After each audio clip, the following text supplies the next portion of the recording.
Assalamualaikum warahmatullahi wabarakatuh. Selamat pagi Ananda semua.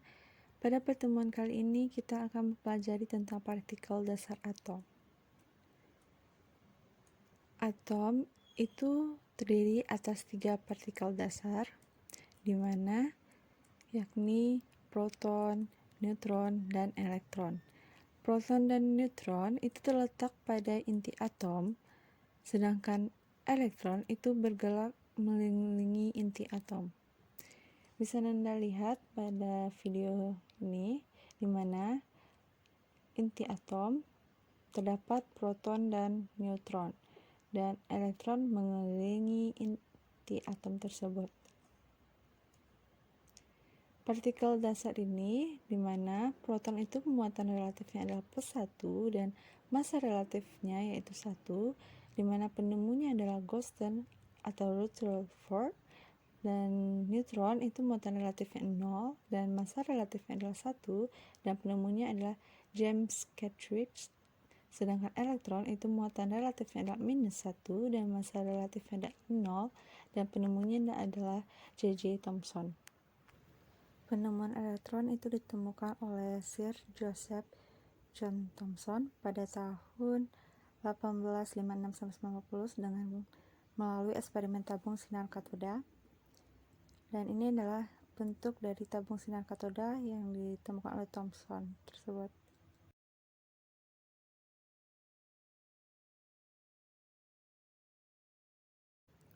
Eksperimen dengan sinar tabung berisi gas bertekanan rendah dilengkapi dengan 2 buah elektrode pada kedua ujungnya berhasil menemukan sinar katode, di mana sinar katode keluar dari katode elektrode negatif menuju anode elektrode positif. Jika tegangan listrik yang tinggi diberikan kepada elektrode sinar katode, maka akan mengalir dari elektrode negatif ke ujung elektrode positif. Bisa Anda perhatikan ilustrasi berikut bagaimana tegangan listrik dialirkan dari elektrode negatif ke elektrode positif. Sinar katoda dialirkan atau bergerak menurut garis lurus. Bisa Anda perhatikan ilustrasi berikut, di mana dialirkan dengan garis lurus. Sinar katode itu dapat dibelokkan oleh medan magnet dan tertarik kepada plat yang bermuatan positif.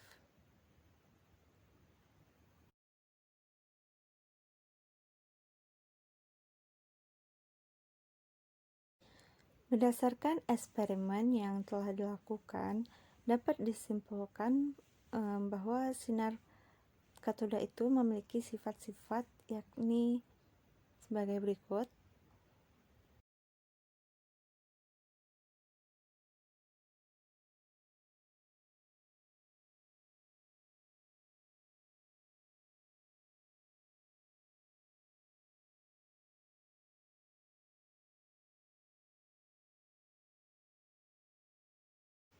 Yang pertama yakni bahwasannya bergerak lurus dari katode menuju anode. Yang kedua, sinar katode merupakan partikel yang bermuatan.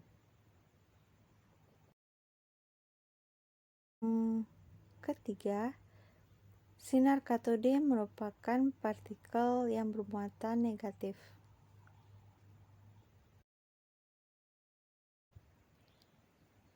Yang keempat yakni partikel katode tidak bergantung pada bahan katode maupun gas yang digunakan. Hal ini menunjukkan bahwa dalam semua atom terdapat partikel yang bermuatan negatif. Oleh Thomson, partikel ini disebut dengan elektron. Yang kelima, muatan elektron yakni 1,6 dikali 10 pangkat min 19 coulomb. Sedangkan untuk masanya yakni 9,107 dikali 10 pangkat min 28 gram.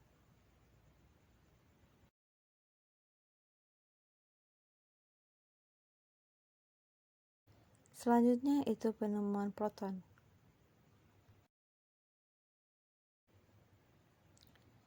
Proton ditemukan oleh ahli Eugen Gosten 1950-1930 yang mengkaji tentang sinar terusan yang menemukan fakta partikel dasar bermuatan positif.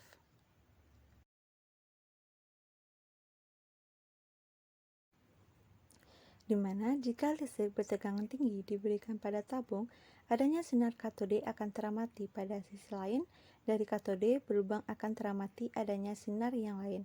Karena sinar ini tertarik ke arah polar bermuatan negatif, maka sinar-sinar ini harus sesuai atau partikel bermuatan positif.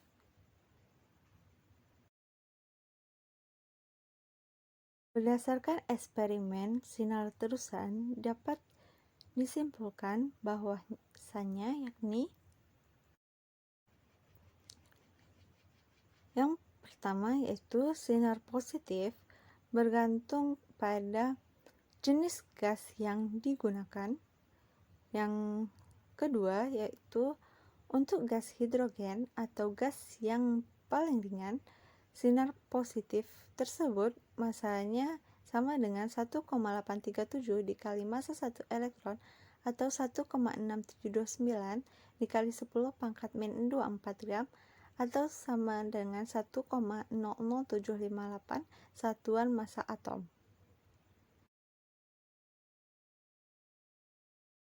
Yang ketiga yakni atom hidrogen merupakan atom yang paling ringan. Dianggap bahwa ion hidrogen adalah suatu partikel dasar yang mengandung muatan positif. Partikel tersebut disebut dengan proton.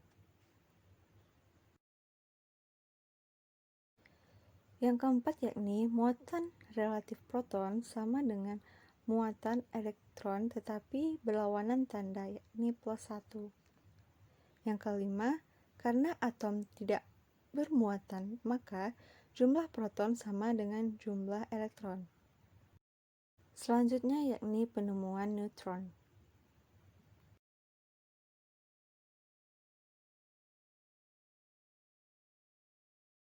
Neutron ini ditemukan oleh ahli yang bernama James Chadwick tahun 1891 sampai 1974 yang melakukan eksperimen yang dapat mendeteksi partikel-partikel tidak bermuatan. Di mana ini adalah ilustrasi yang penemuan eksperimennya yang Anda dapat lihat. Dan berikut adalah merupakan bagian eksperimen yang dilakukan oleh Chadwick, di mana partikel alfa pada lempeng berilium ternyata dihasilkan partikel netral yang kemudian disebut sebagai neutron. Nomor atom dan nomor massa. Nomor atom suatu unsur menyatakan jumlah proton yang terdapat dalam inti atom, sedangkan nomor massa suatu unsur menyatakan jumlah proton dan neutron yang terdapat dalam inti atomnya. Menurut Ipeck, lambang unsur itu seperti yang Anda lihat, di mana Z merupakan lambang unsur, sedangkan A adalah nomor atom atau sama dengan jumlah proton atau sama dengan jumlah elektron, sedangkan B itu disimbolkan dengan nomor massa atau sama dengan jumlah proton atau P ditambah dengan neutron atau N, sedangkan C itu dilambangkan yakni muatan ion, dan D itu dilambangkan jumlah atom atau jumlah atom satu itu tidak dituliskan. Contohnya itu, tentukan jumlah proton, neutron, dan elektron pada atom berikut, yakni 2, 3, 11 Na, yakni protonnya yaitu 11, elektronnya sama dengan Z dikurang muatan. Karena dia tidak memiliki muatan, makanya 11 dikurang 0 sama dengan 11. Dan neutronnya itu A dikurang Z, di mana 23 dikurang 11 sama dengan 12. Isotop, isobar, dan isoton. Isotop adalah suatu unsur yang mempunyai nomor atom atau Z sama, tetapi nomor masanya itu berbeda. Contohnya yakni 12,6C dan 13,6C, di mana nomor atomnya sama yakni 6. Selanjutnya isobar. Isobar adalah unsur-unsur yang nomor masanya sama, tetapi nomor atomnya itu berbeda. Contohnya yakni 32,15P dan 32,16S, di mana nomor masanya sama yakni 32. Sedangkan isoton adalah suatu unsur yang berbeda tetapi mempunyai jumlah neutron yang sama. Contohnya yakni 23,11Na dan 24,12Mg. Nah, untuk lebih mudahnya Ananda dalam mengingat, maka Ananda cukup mengingat huruf terakhirnya seperti isotop. Huruf terakhirnya adalah P, maka itu proton yang sama atau Z sama. Isobar yaitu A atau nomor masanya sama, sedangkan isoton itu N, neutronnya sama.